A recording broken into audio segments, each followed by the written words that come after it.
they will make a mold of your butt, and you sit there on the table, and they'll do semi-permanent crosshairs that will last the 4 weeks or so that you're going to go through this. And it's just like a bombardier. You line up the sights and bam, they just shoot away. It's become much, much more accurate, but it's still radiation. Didn't they used to have something where they I want to say, it almost looked like sprinkles or jimmies that were radioactive and actually flooded inside?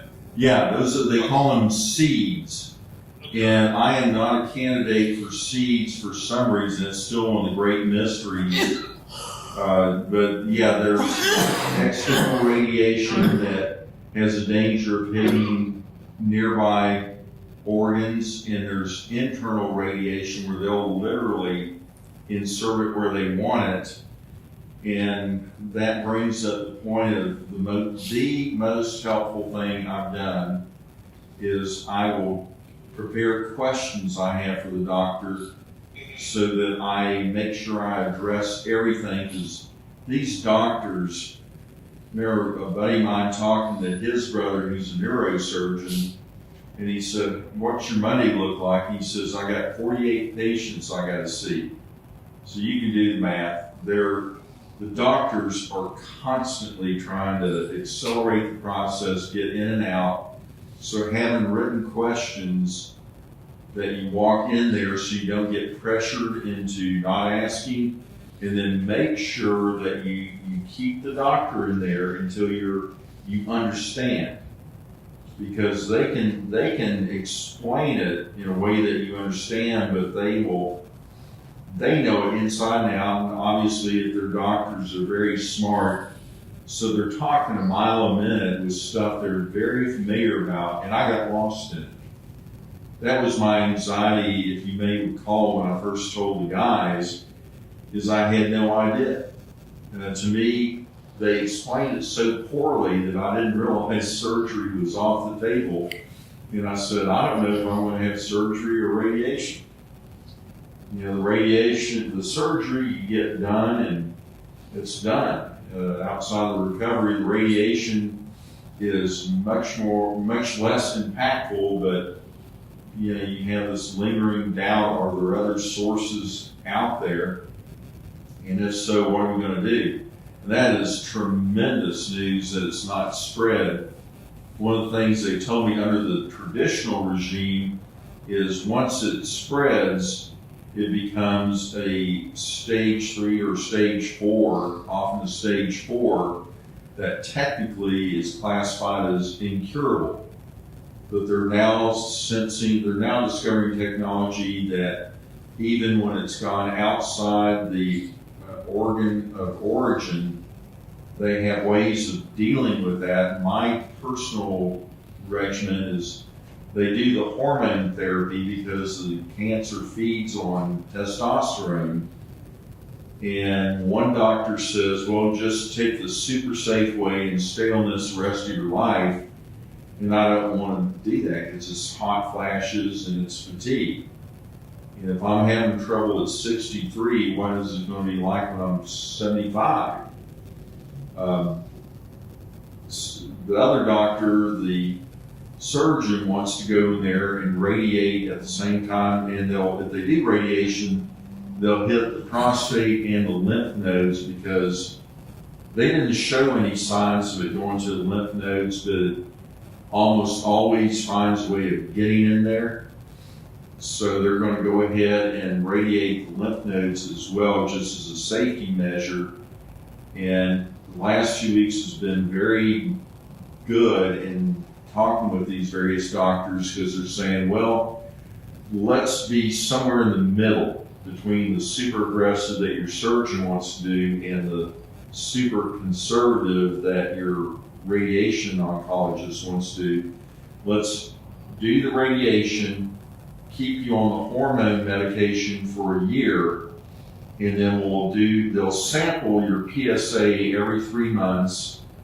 And if your brother's is that high, it all depends on what his PSA reads are after the surgery, but it may be that they say, we're going to taking your blood and measuring the PSA every 3 months. So it's a trip to the doctor every 3 months, and then if you're in danger, like I probably will be this, I'll have an annual PET scan, just like the colonoscopy every 3 years.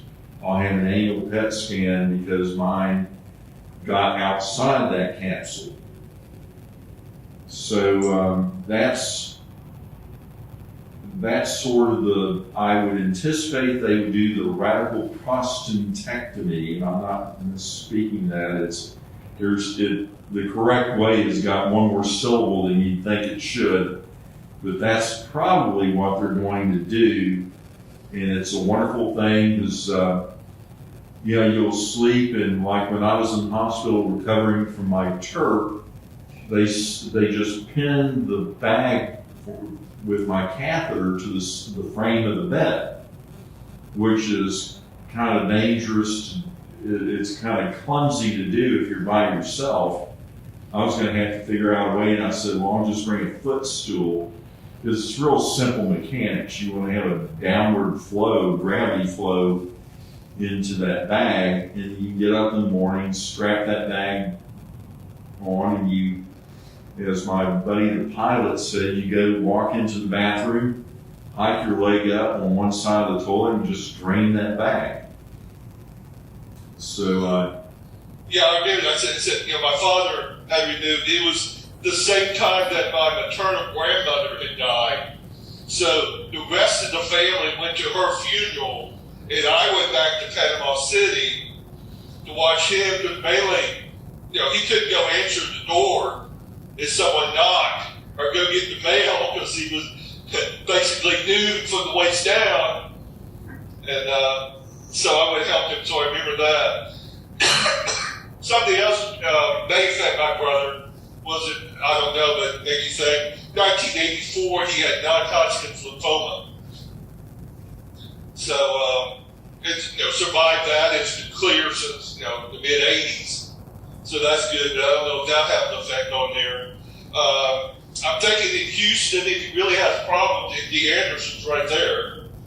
Yeah, my brother survived leukemia at MD Anderson, got a bone marrow transplant. That's why I told the doctors, I said, my brother's had really bad acute leukemia, and he's now symptom-free, but you're telling me I've got to be on lifetime hormone therapy? He says, well, there are different types. I know they're different, but one of them is generally considered a pretty severe type of cancer, and prostate is commonly thought of as very manageable. So that's, I would be hauling my butt into the doctors every 3 months and say, measure this thing. The thing that got me was that with Kaiser Permanente's read on federal requirements was that they categorize annual physicals as non-essential. Oh, well, other insurance says that preventive medicine and they don't charge. Yeah, it's how each hospital interprets the requirements. But I ended up going 2 years, close to 2 years, without having my PSA, and it almost doubled in that time. And that's how it got, first of all, outside the capsule, and I had a Gleason of 8 and 7 of the sectors, and the 8th sector was a 7. So it was really bad, and they're saying, well, it's bad, but then you look at what's outside the prostate. It's 3 lesions in my pelvic cage, and then I got one on L1 and one on L4, and that's, they prefer if it was just 1 or 2, but 5 is not a terrible amount outside the prostate, and they think a year from now they can go and spend maybe 15 days radiating those spots to where it won't weaken the bone, especially the spine. They're really afraid of any damage that might occur in the spine, and I am too, so I'm taking I'm taking kind of a modified middle course in staying on the hormone therapy for a year after the radiation of the prostate and seeing where we are there. And frankly, I'm hoping they come up with new technology. It is such an incredibly common disease for men. Thankfully, there's a lot of money and a lot of attention being paid to it. And I expect that a year from now, I might very well have some much better options and much higher efficacy in the treatment. Yeah, that's kind of what I'm thinking. I guess he also has the advantage of my older sister is a assistant professor of radiology at UAB Med School. So even though she doesn't practice radiation oncology, she probably knows something about it, number one, and number two, can walk down the hallway and ask questions. Right. Well, and then I think, I haven't talked to him, but I guess if it was me, some of the side effects, he's 63, he'll be 64 in November. I don't know if impotence matters much, but I think incontinence would be a problem. yeah, and that's what initially concerned me.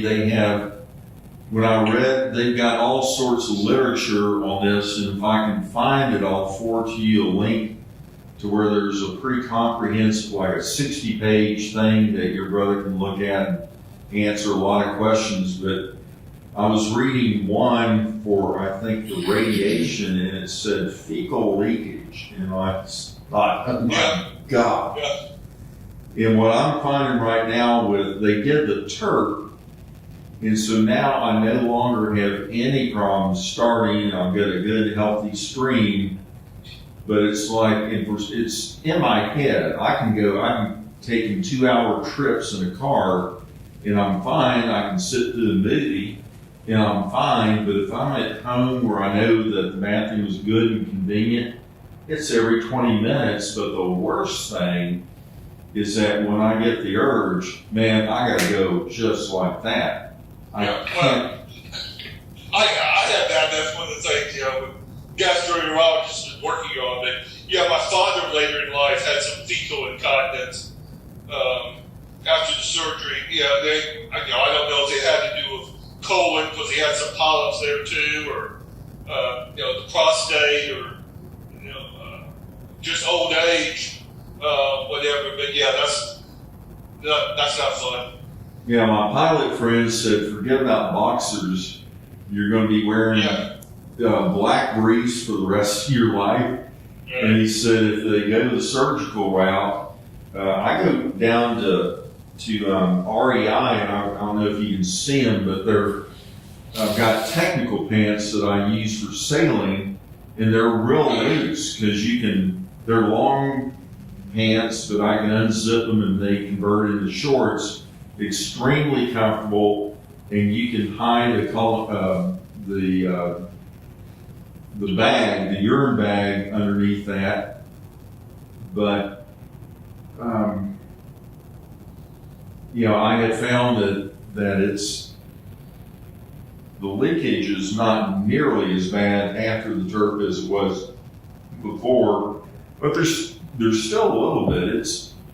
That's why I tell people I call it the aggravating cancer, because it's nothing real serious. I'm kind of embarrassed when I get called to speak in front of like the men's group or Sunday school classes, because I know there's somebody in the class that's got a bigger problem than I do. But it's common, and it is frustrating as all get out, and it's just aggravating. Yeah, I think my father even got to a point where he had to take 6 baths. SITZ every once in a while. Yeah, it's it is a chore, but and I can, as your brother, like I said, the best thing he can do is write out the questions.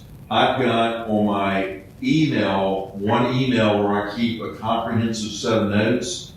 And then I have the handwritten notes that I take in there, and I don't transcribe the answers there. I'm totally focus on what the doctor says, but I sit in the car afterwards and it's still fresh in my mind and I write down this stuff. But you've got basically three modes of treatment: surgery, radiation, and hormone. So I got 3 doctors. Okay. And he'll, you know, if they go the hormone route, which they probably will do, they'll probably do a combination surgery and hormone. The hormone, it turns you into a menopausal woman, so they'll also shoot you up with this drug that densifies your bones and protects against brittleness. But the hormone stuff is in 2 forms. It's shot every 3 or 6 months, or it's pills every day. And one of them, I think, I got one that goes to the pituitary gland and shuts down the production of testosterone, and another addresses the receptors in the prostate itself. And you can you can manage it, but you can't cure it with the hormones. But yeah, that's where your elimination hardware is just all screwed up. Is that an endocrinologist that does that?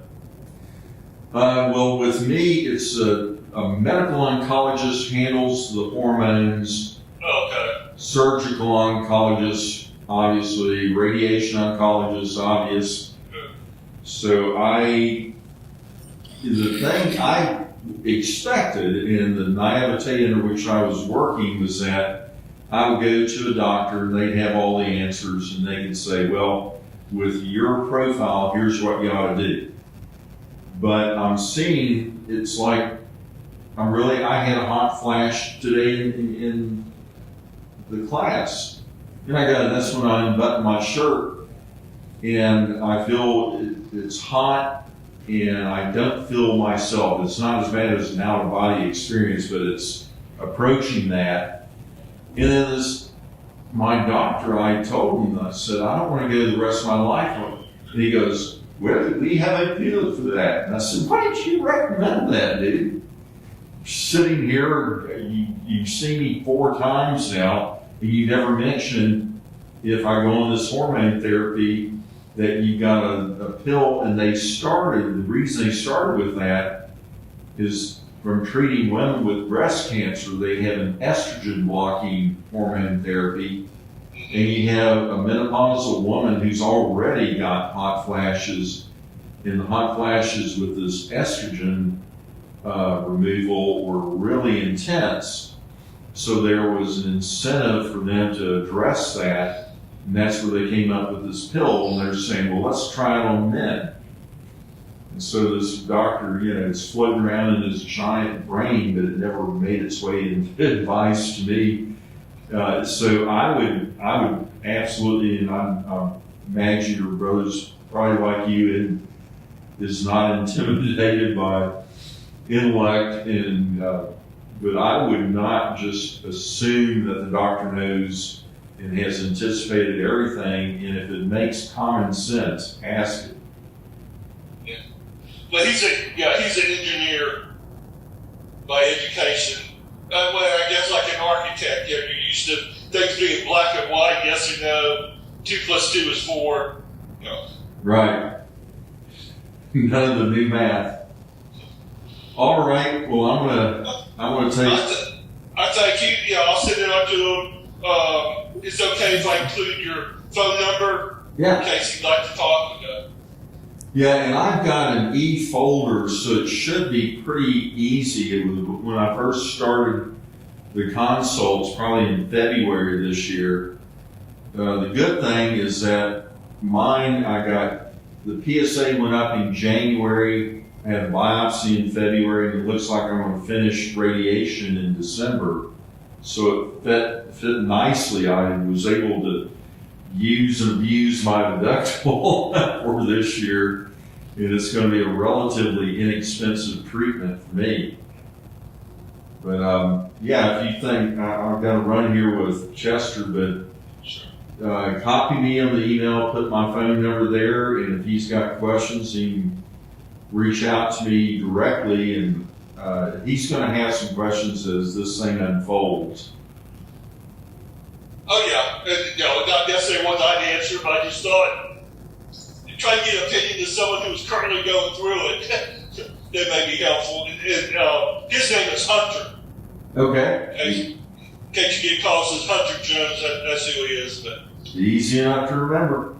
okay. All right, Chris. Have a great Friday, and see you We'll Sunday. see how Sunday. Yeah, we'll see how Sunday morning turns out.